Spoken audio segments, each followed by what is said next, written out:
el novio, por la novia. Pero no pedimos porque Dios establezca su reino a nuestro alrededor. Y para que Dios establezca su reino, necesitamos que el poder y la gloria de Dios se manifiesten. ¿Me está escuchando? Dile al que tiene a tu lado, si no hay gloria, no hay poder. Y mire lo que dice el libro de los Hechos, dice, y sobrevino temor de toda persona. La gente temía acercarse a los cristianos, les tenían respeto. Mire lo que le voy a decir.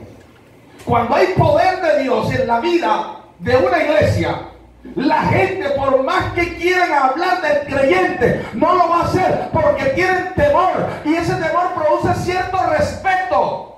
Dice, con él no te metas. Habla de todo el mundo, di lo que tú quieras, pero con él no te metas. Porque es un evangélico de verdad. La gente sabe. Pero la gente también sabe cuando el cristiano o el cretino o el crispeta, la gente dice, crispeta es cretino, quien lo ve, viene a la iglesia.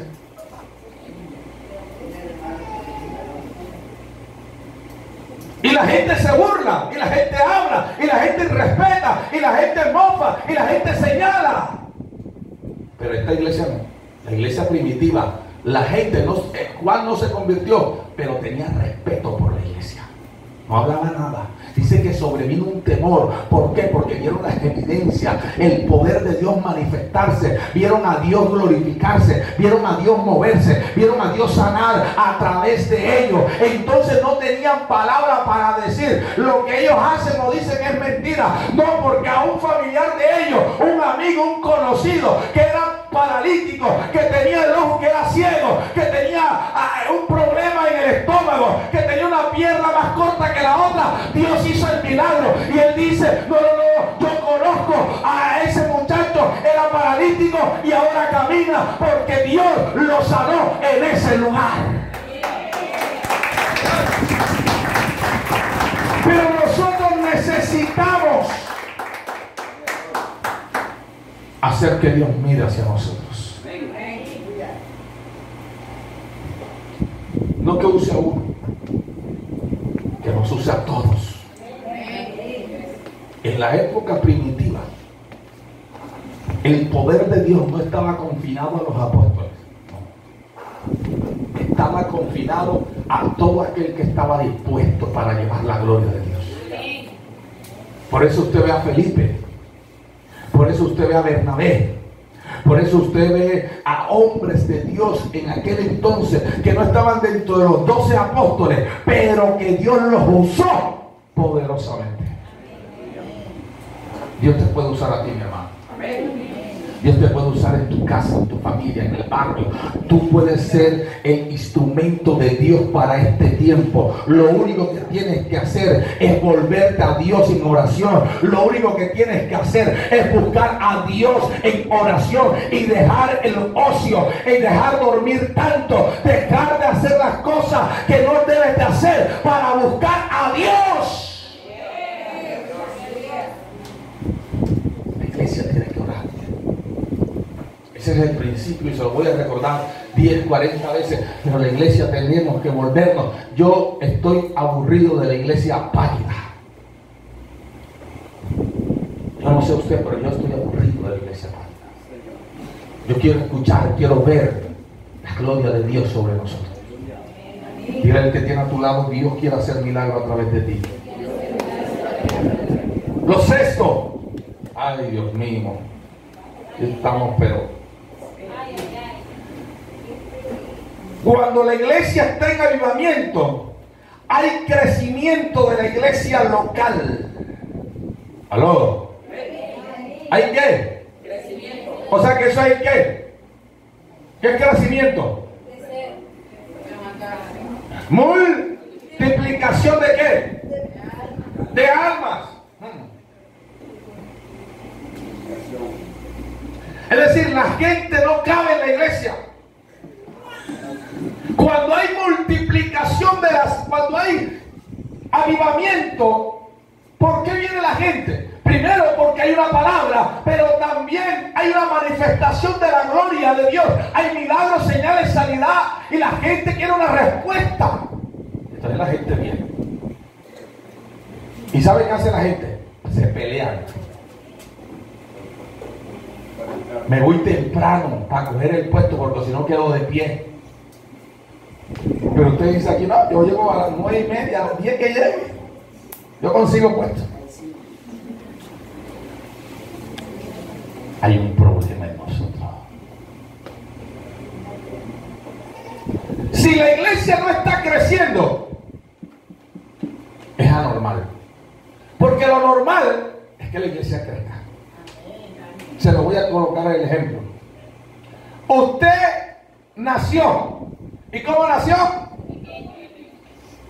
Pero ya usted mide 1,60, 1,70. Depende el ADN de su familia, ¿no? Algunos. Bueno, listo. Pero se desarrolló. Usted tiene nariz.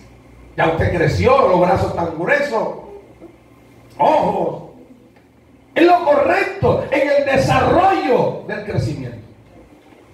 Pero si la iglesia tiene X tiempo y la iglesia no está creciendo en multiplicación de las almas, el ministerio X no se está dando, el otro tampoco, no hay esto, no hay aquello, hay un problema.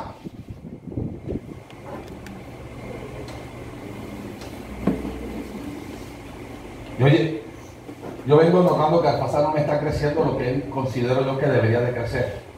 Y yo lo llevé al médico. Y yo le dije, ven acá, yo vengo de hace años de estar diciéndole a los médicos, el niño no está creciendo.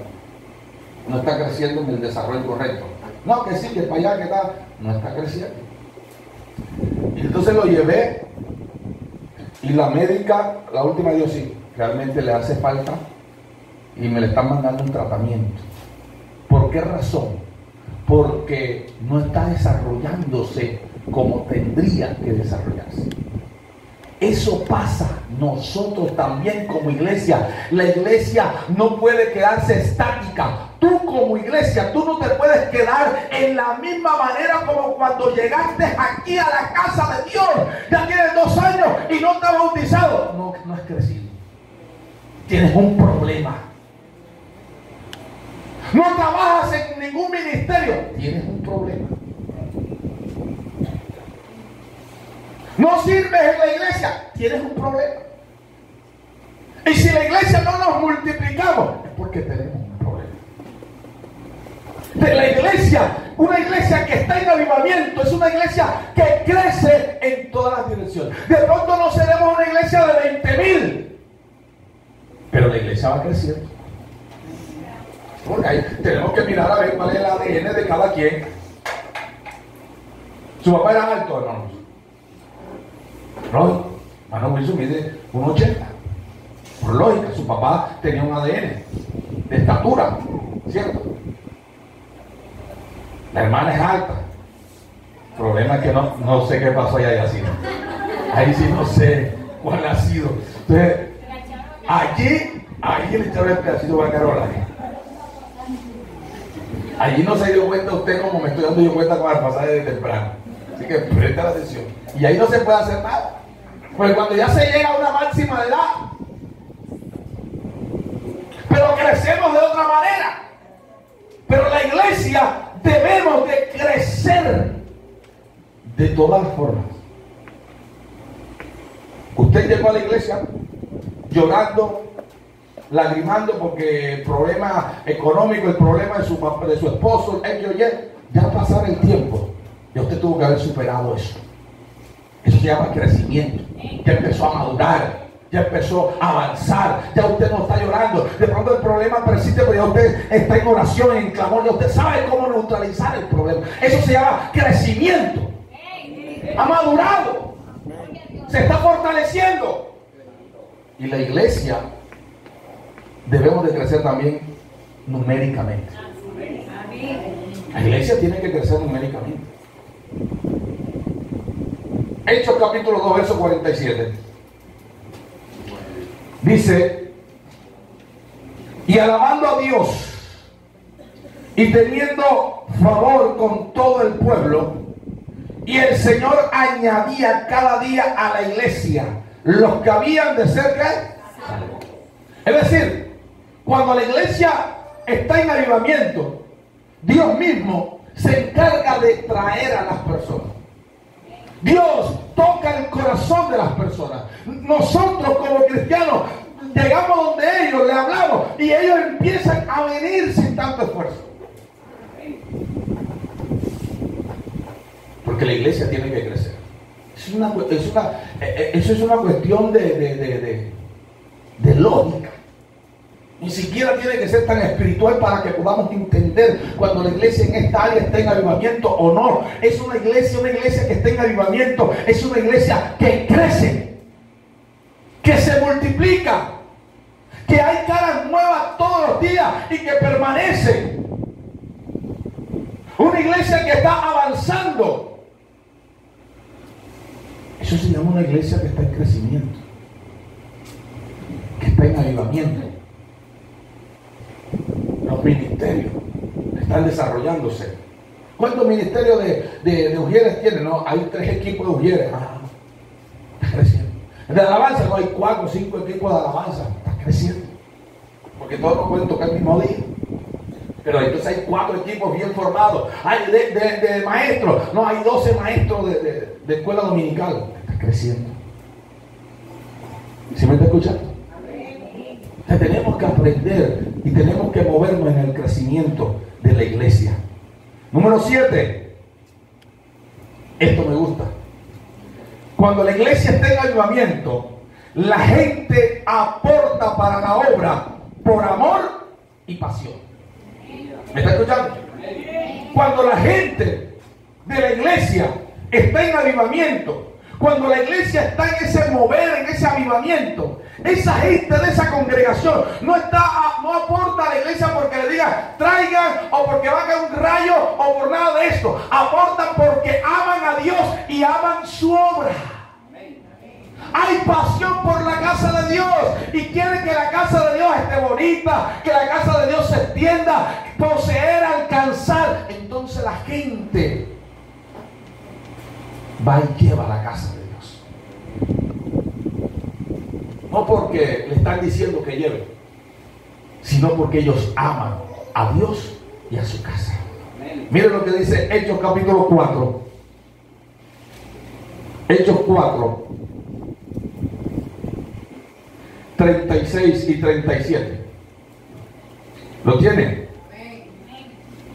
Entonces, José, a quien los apóstoles pusieron por sobrenombre Bernabé, que traducido es hijo de consolación, levita natural de Chipre, como tenía una heredad, la vendió y trajo el precio y lo puso a los pies de los apóstoles.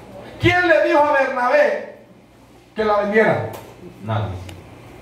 ¿Quién le dijo vende para que nos dé la plata? Nadie. Pero él en su corazón dijo, hay una necesidad en la iglesia. Yo tengo esa finca allá, voy a venderla. Y cuando él la vendió, no le dijo nada a Pedro, no le dijo nada a los apóstoles, sino que él vino y dijo, mire, aquí está esta oferta. Todo. Le entregó el producido de lo que había vendido, lo que tenía. ¿Por qué? Él se dio cuenta, la casa, la iglesia, el ministerio necesita.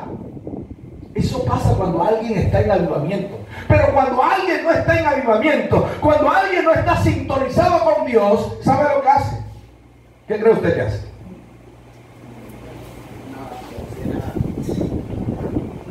Lo primero que hace es que le dice a la mujer, pon un cierre aquí al bolsillo. Colócame cierre en el bolsillo. Lo segundo que hace es que habla, critica cuando se recoge la ofrenda, el diezmo, la primicia, el voto. Empieza a hablar, se lo está cogiendo el pastor, quién sabe qué hace en la plata, y empieza a criticar, a censurar. ¿Sabe por qué? Porque no hay avivamiento, nadie. Esto es una cuestión cuando usted ha perdido el primer amor, cuando usted ha perdido el avivamiento, cuando usted ha perdido el deseo por las cosas de Dios, todo todo se le cierra. Y una de las cosas que se cierra rapidito es el bolsillo. Pero cuando alguien está avivado, cuando alguien está conectado al cielo, cuando alguien está conectado con los principios de Dios, es dadivoso. Da. Él sabe que cuando Él entrega, Dios va, de alguna manera va a bendecirlo. Dios de alguna manera va a abrir puertas. Dios de alguna manera va a hacer algo a favor de Él. Porque Él sabe que está dando es para la obra del Señor.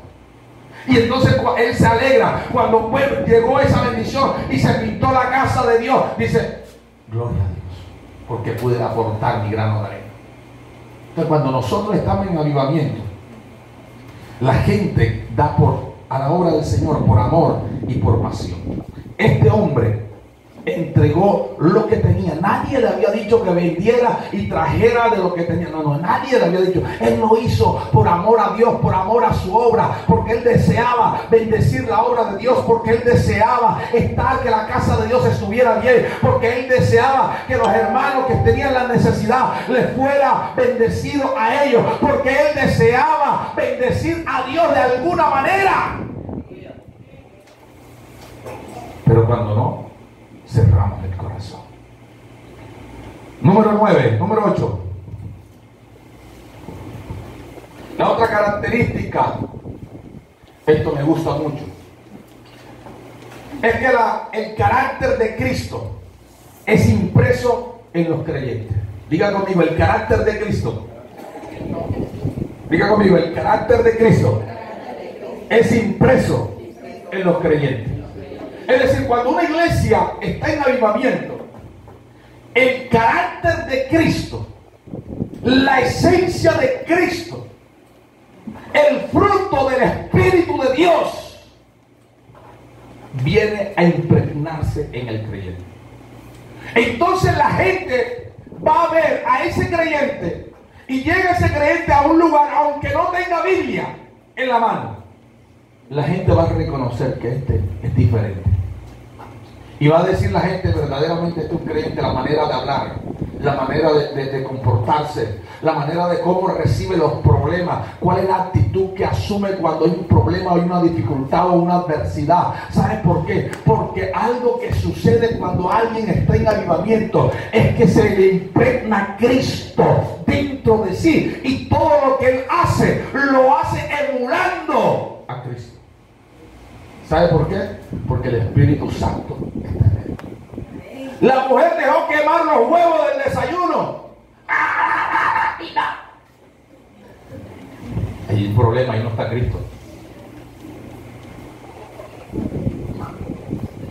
Porque el vecino está escuchando y está diciendo, ve, tempranito de mí el desayuno de los evangélicos.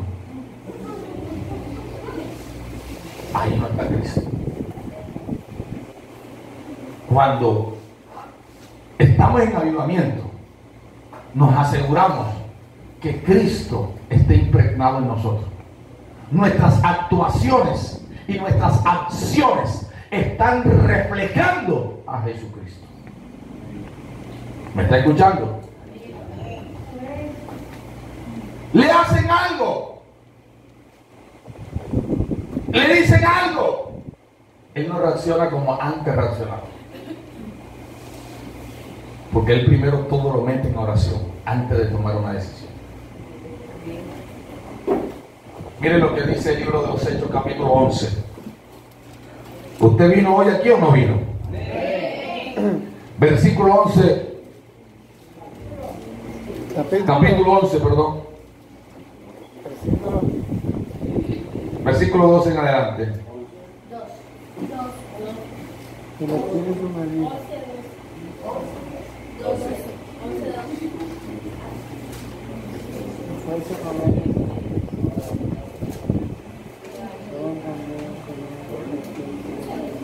11, 2.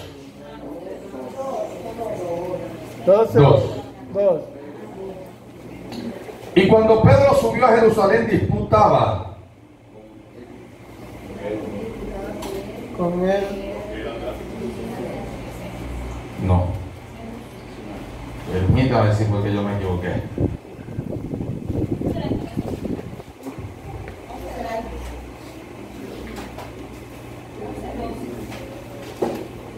Ok, pero el texto habla, aquí está, de la iglesia de Antioquía. Y la iglesia de Antioquía, lo que dice, el texto lo copié mal. El texto de Antioquía lo que dice es que en Antioquía se llamó por primera vez a los cristianos creyentes. ¿Me está escuchando? Es decir, en otras palabras, la gente, ¿qué significa creyente o cristianos? Significa pequeños Cristo. En otras palabras, lo que la gente estaba viendo en aquellas personas que se habían convertido de Antioquía era que tenían a Cristo impreso en ellos. En otras palabras, de la manera como ellos actuaban, estaban reflejando a Jesucristo. 11:20.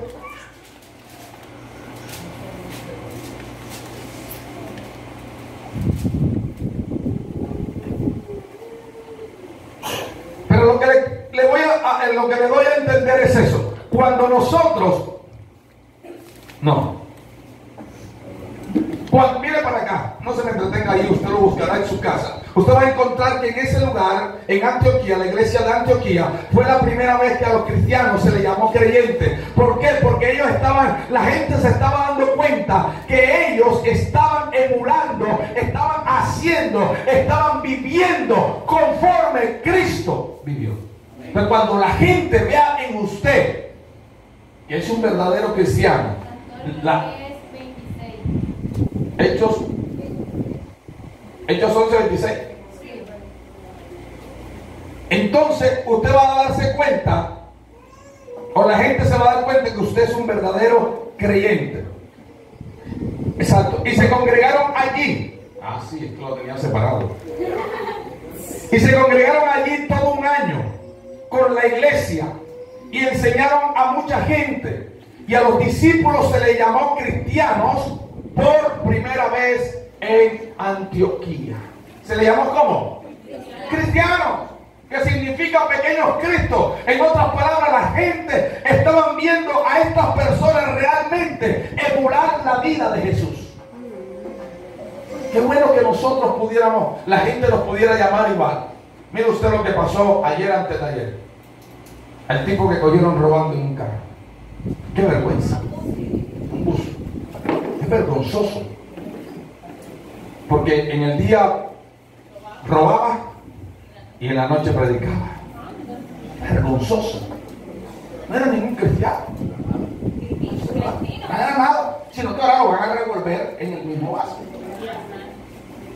Pero tú tienes que reflejar la luz de Cristo. Por eso el Señor nos dice que debemos de ser sal